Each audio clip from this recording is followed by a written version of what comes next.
to CBSE Board Economics. My name is Saddam Hussain.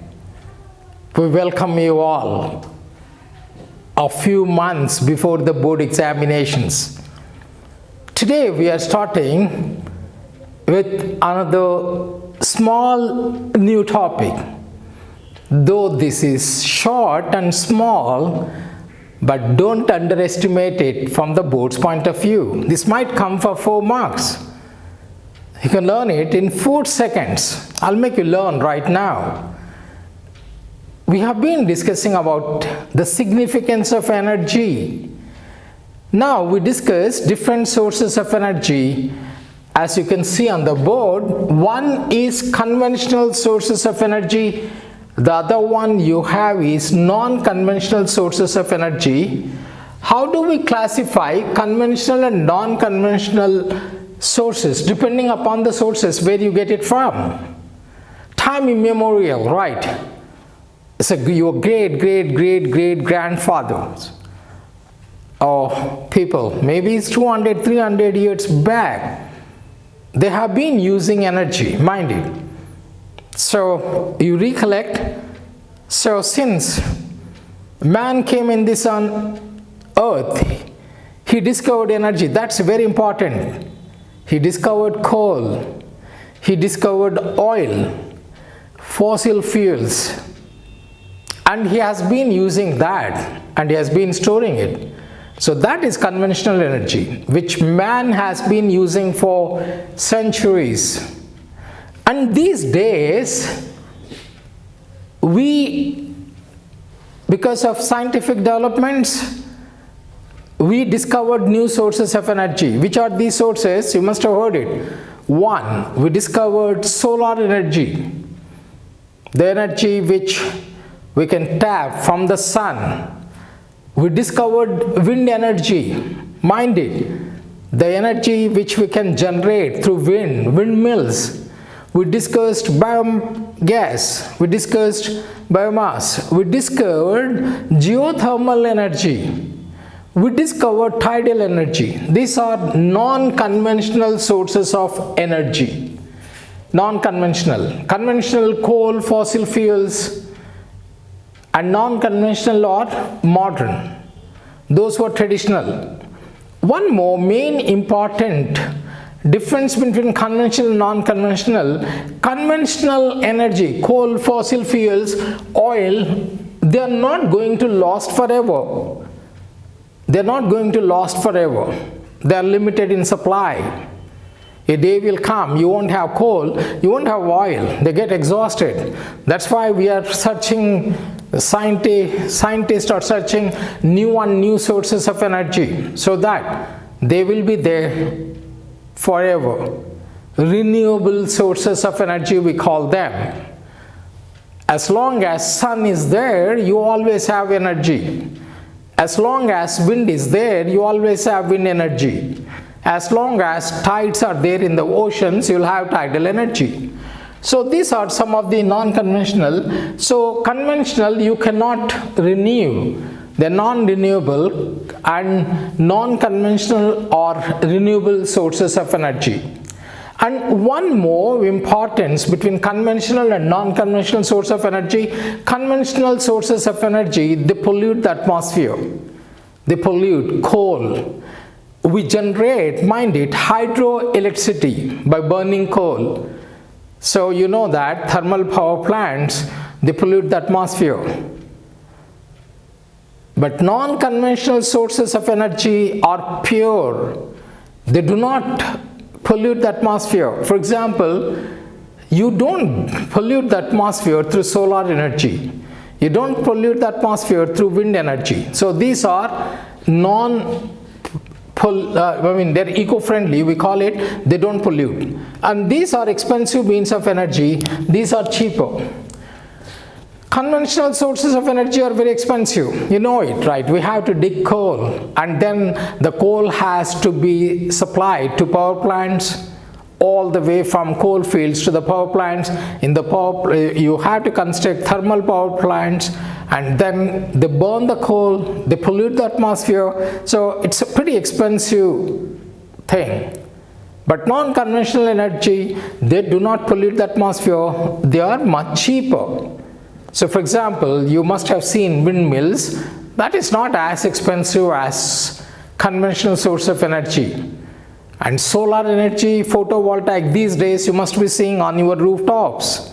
These days we have street lighting through solar energy. So it won't cost you much. That is non-conventional. So we'll see it here. Look at the board here carefully. So look at the board. Differentiate between conventional and non-conventional source of energy. Energy can also be classified into two categories according to the sources from which it is derived. So basically we are saying conventional and non-conventional depending upon the sources of energy. So conventional and energy and non-conventional, the first point you learn it right now. It refers to the sources of energy which are in use since long and can be stored. It is time immemorial and we can store it.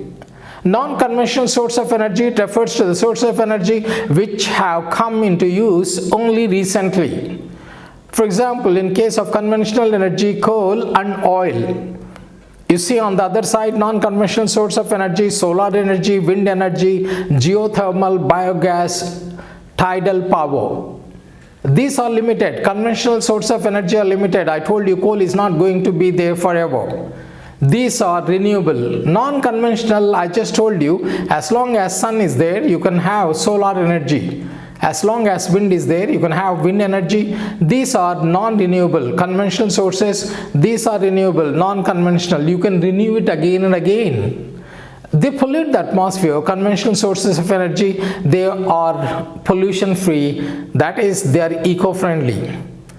And the last point you have, in case of conventional source of energy, these are expensive means of energy, and non-conventional or cheaper sources of energy. I hope, I'm sure you must have learned it by this time. It's a pretty simple question, but might be it come for 3 or 4 marks. So I'm sure you'll get all the 4 marks. Write all the points it's given. Once again, I tell you, I repeat it for revision. We divide energy depending upon the sources where we get it from into 2 categories. 1, conventional source of energy, and 2 is non-conventional. What exactly is conventional? This has been there from time immemorial. You never know, it has been there for decades, centuries. For example, coal, oil, fossil fuels. So since the man came on the earth, he searched out for coal and he utilized it to generate energy. That is conventional source of energy. What is non-conventional? This is a modern source of energy because of latest scientific development. Which are these? This can be wind energy, this can be solar energy, this can be biogas, this can be tidal energy, these are solar energy, these are non-conventional. And the second point, conventional energy is pretty expensive and non-conventional is much cheaper compared to conventional. For example, it takes a lot of time, long time. It takes a lot of money. We have to invest huge money in power plants to generate electricity from coal, thermal power projects. Whereas you can have a solar energy photovoltaic cells on your roof. Conventional energy leads to pollution. That is not eco-friendly. Non-conventional does not lead to any pollution. It is much cheaper. And conventional sources of energy are limited, which I told you again, it's not going to last forever. Coal and oil, fossil fuels. But non-conventional or renewable, they are not limited. These are limited. These are the ones. So you can have here. So these are expensive. These are cheaper. They pollute the atmosphere. They are non-pollution. They are pollution-free. They are eco-friendly. These are non-renewable. These are renewable. And these are coal and oil, solar energy, wind energy, geothermal, biogas, and tidal power. It refers to a source of energy which are in use since long and can be stored. It refers to a source of energy which have come into use only recently. That's all we have time once again for this short video, which is very important from the board's point of view. How to prepare for the board exam. Number 1, it's not important how big answers you write, how much you write. What is most important is how. It's not important how much you write. What you write is more important. Write to the point, be brief. Brevity is the soul of wit. So the smaller and to the point you write, it's always better. So no one has time to waste on your stupid answers. Write to the point.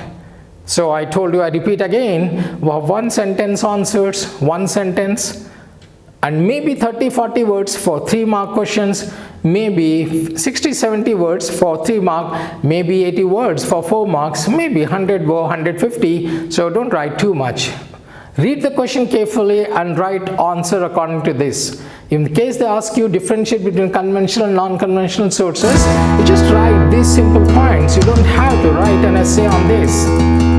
So till we meet next time, it's goodbye from Saddam Hussein.